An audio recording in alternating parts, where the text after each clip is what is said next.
14. Quickly, let's get to our weekly halftime feature, the halftime highlights, which are brought to you by Commercial Credit, a financial service of Control Data Corporation. Let's watch. The Louisiana Superdome, Tampa Bay against the Saints. John McKay growing more white-haired every year against Hank Stram. Archie Manning said it would be a disgrace to lose to Tampa Bay. Here's Bobby Scott passing. Deflected. Picked off by Richard Wood. One of 6 Tampa Bay interceptions on the day. Here's another. The pass deep intended for Thaxton. Thrown by Manning. Intercepted by Mike Washington. 40. Heady lateral there to Cedric Brown, number 34. The score 3-0 Tampa Bay at the time. And Cedric Brown comes back downfield 27 yards. Late in the second quarter, Tampa Bay leading 6-0. Gary Huff back to pass. Hits Morris Owens. Touchdown 13-0. And the trend continued early in the third quarter. Bobby Scott back to pass.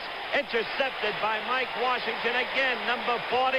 He breezes in for the touchdown. Tampa Bay a 20-0 lead. Then, on the second play of the fourth quarter, with that 20-0 lead, once again, Bobby Scott back to pass. He tries to hit Tony Galbraith, but watch. Intercepted again by number 54, Richard Wood. He storms in for the touchdown. That made it 26-0. Let's have another look at that play in slow motion. Wood jubilant. He's a disciple of McKay, a graduate of USC. Scott back to pass, looking for Galbraith. But Wood anticipated, reading the play beautifully, obviously. Goes on in for the touchdown. So it was, as I said, 26-0.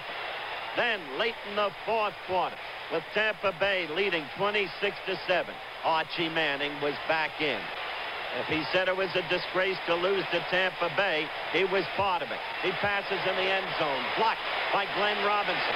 Garnered in by Greg Johnson, 72, touchdown, 33-7, and the final score was 33-14. The first win in 27 games for the Buccaneers, and 8,000 fans greeted the team in Tampa last night.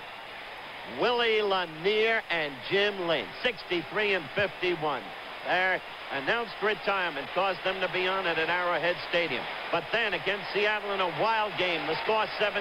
Jim's on looking for a receiver. But Gary Barbaro picks it off in the end zone, and watch him go. All the way downfield. The downfield blocking is there.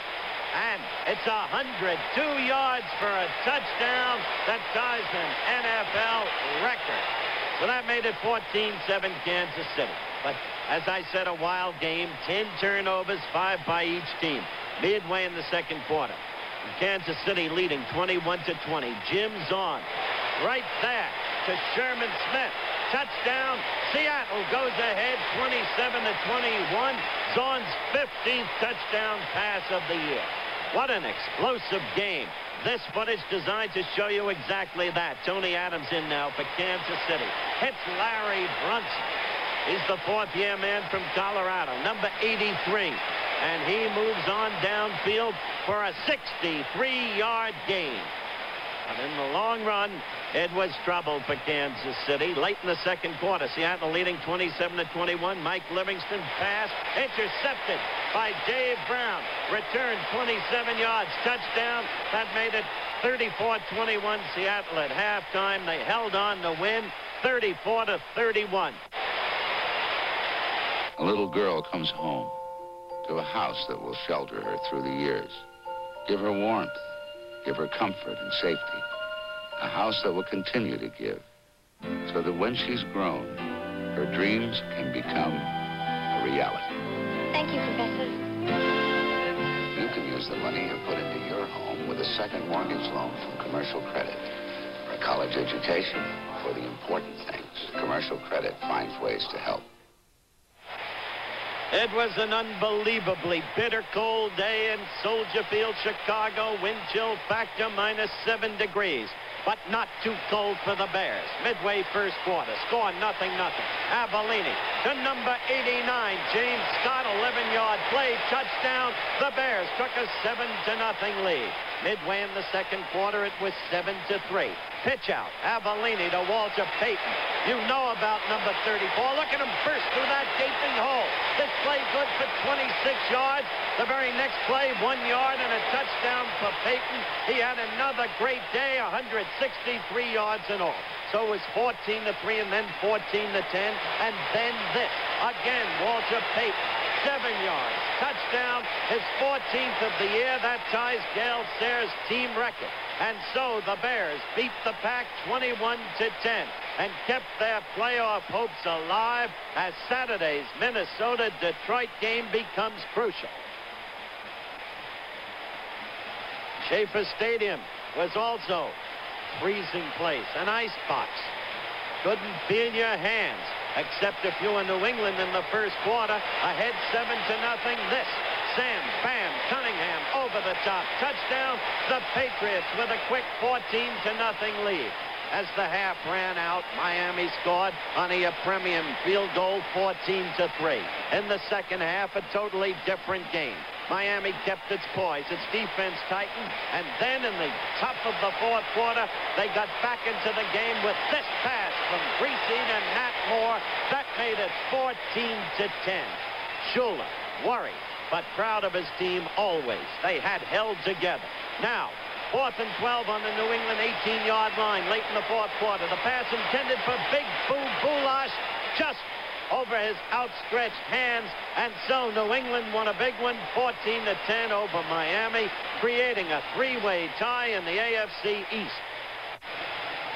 Cold wasn't the problem in Oakland, California. Bad hands were the problem. Minnesota fumbled 4 times its first 8 plays.